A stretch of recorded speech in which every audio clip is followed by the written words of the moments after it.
Hello friends, स्वागत है आप सभी का सीबीबीकल एसएसटी में। दोस्तों, आज के इस वीडियो में हम लोग कवर करने वाले हैं प्रायद्वीपीय नदियां, जिसमें हम लोग सबसे पहले गोदावरी नदी के बारे में बात करने वाले हैं। आपको बता दें, जितने सारे पॉइंट मैंने कवर किए हैं, बहुत ही अच्छे अच्छे कंटेंट दोस्तों आपको प्रोवाइड कराने वाला हूं और विथ डायग्राम के माध्यम से आपको बहुत अच्छे तरीके से समझाने वाला हूँ। तो चलिए शुरुआत करते हैं और समझते हैं सबसे पहले गोदावरी नदी के बारे में।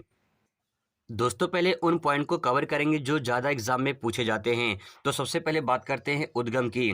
उद्गम त्र्यंबकेश्वर पहाड़ी से होती है और त्र्यंबकेश्वर जो पहाड़ी है ये नासिक में पड़ता है और नासिक महाराष्ट्र में है। तो 3 पॉइंट है दोस्तों यहाँ पे। अगर नासिक देता है तो नासिक को टिक करेंगे, अगर त्र्यंबकेश्वर पहाड़ी देता है तो पहाड़ी को टिक करेंगे, ठीक है। स्टेट देता है तो स्टेट को टिक करेंगे। अब दोस्तों यहाँ बात करें आगे मुहाना। मुहाना एज ए माउथ यानी जहाँ पे गिरती है, तो बंगाल की खाड़ी में इसका एंडिंग पॉइंट है। ये बंगाल खाड़ी में जो है जाके गिर जाती है। अगर बात करें दोस्तों प्रवाह क्षेत्र का, तो ये कहाँ कहाँ बहती है, तो देखिए महाराष्ट्र में, तेलंगाना में, छत्तीसगढ़ में, आंध्र प्रदेश में और फिर इसके बाद बंगाल खाड़ी में इसका एंड हो जाता है। छत्तीसगढ़ दोस्तों बॉर्डर बनाती है और उसके बाद जो है आंध्र प्रदेश में जाती है। तो अभी विथ डायग्राम के माध्यम से ये भी आपको बताएंगे, तो बने रहिए, पूरा वॉच कर लीजिए थोड़ा सा। सहायक नदियों की दोस्तों अगर बात करें तो उसमें परवारा नदी है, पूर्णा नदी है, मंजरा नदी है, पेनगंगा, बेनगंगा, वर्धा, इंद्रावती और सबरी। ये दोस्तों क्रमवार नदियां हैं जो कि पश्चिम से पूरब की तरफ जो है आपको देखने को मिलेंगे। डायग्राम में ये भी आपको अच्छे तरीके से कवर किया गया है, अभी आपको दिखाएंगे। अब दोस्तों कुछ महत्वपूर्ण तथ्य के बारे में अध्ययन करते हैं। अगर बात करें इन महत्वपूर्ण तथ्यों की, तो सबसे पहले यहाँ पे जो एग्जाम में पूछे गए हैं और आगे भी पूछे जाने की संभावना है, वहाँ से पॉइंट को कवर किया गया है। तो सबसे महत्वपूर्ण पॉइंट है, गोदावरी नदी को दक्षिण गंगा कहा जाता है। दोस्तों आपको बता दें, गोदावरी जो नदी है इसको दक्षिण गंगा कहा जाता है। इसके पीछे रीजन क्या है ये भी आपको बताते हैं।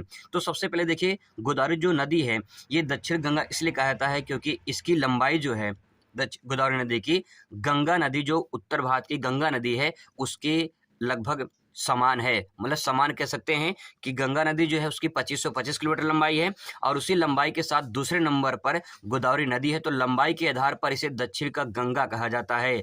और जो कावेरी नदी है उसे दक्षिण भारत की गंगा कहा जाता है, क्योंकि उसमें गंगा नदी के समान वर्ष भर पानी रहता है, इसीलिए उसे कावेरी नदी को दक्षिण भारत की गंगा कहा जाता है। लेकिन इसे सिर्फ दक्षिण की गंगा कहा जाता है लंबाई के आधार पे। दोस्तों आई होप कि आपको समझ में आ गया होगा। अब देखिए आगे, इसे बूढ़ी गंगा या वृद्ध गंगा भी कहा जाता है। इसकी जो एज है, मतलब कि जो इसे इसे पुरानी नदी के नाम में शामिल किया जाता है, इसीलिए इसे बूढ़ी गंगा या वृद्ध गंगा के नाम से जाना जाता है। अगर वहीं बात करें गोदावरी नदी की लंबाई की, तो 1465 किलोमीटर है। गंगा नदी की मैंने बताया 2525 किलोमीटर है और उसी लंबाई के समान जो है गोदावरी नदी भारत की दूसरी लंबी नदी है और दक्षिण भारत की सबसे लंबी नदी है। अब दोस्तों यहाँ से सवाल अगर पूछता है कि दक्षिण भारत की सबसे लंबी नदी कौन सी है, तो गोदावरी नदी आपका राइट आंसर हो जाएगा। और वहीं पूछता है भारत की दूसरी लंबी नदी कौन सी है, तो आपका राइट आंसर गोदावरी हो जाएगा। अब दोस्तों यहाँ पे देखिए, अगर बात करिए डायग्राम की, तो डायग्राम भी आपको मैं अच्छे तरीके से समझाने की पूरी कोशिश करता हूँ। दोस्तों यहाँ पे डायग्राम दे सकते हैं। तो शुरुआत करते हैं सबसे पहले त्र्यंबकेश्वर पहाड़ी। ये महाराष्ट्र नासिक में पड़ता है और यहाँ से गोदावरी नदी का उद्गम होता है। इसके बाद ये महाराष्ट्र में बढ़ती है आगे और यहाँ पे परवारा जो नदी है वो आके यहाँ पे मिलती है। इसके बाद दोस्तों यहाँ पे दूसरी जो नदी है वो पूर्णा नदी है, जो अजंता पहाड़ी से निकल आकर यहाँ पे गोदावरी नदी में मिल जाती है। इसके बाद दोस्तों यहाँ पे आगे देखते हैं तो बालाघाट से जो है मंजरा नदी जाके ये तेलंगाना में मिलती है और इसी मंजरा नदी पर निजाम सागर बांध बनाया गया है। दोस्तों ये कृत्रिम बांध है, तो यहाँ पे एक सवाल बन जाता है कि निजाम सागर बांध किस नदी पर बनाया गया है, तो गोदावरी नदी की सहायक नदी मंजरा नदी पर ये निजाम सागर बांध बनाया गया है। कहाँ पे, ये तेलंगाना में है।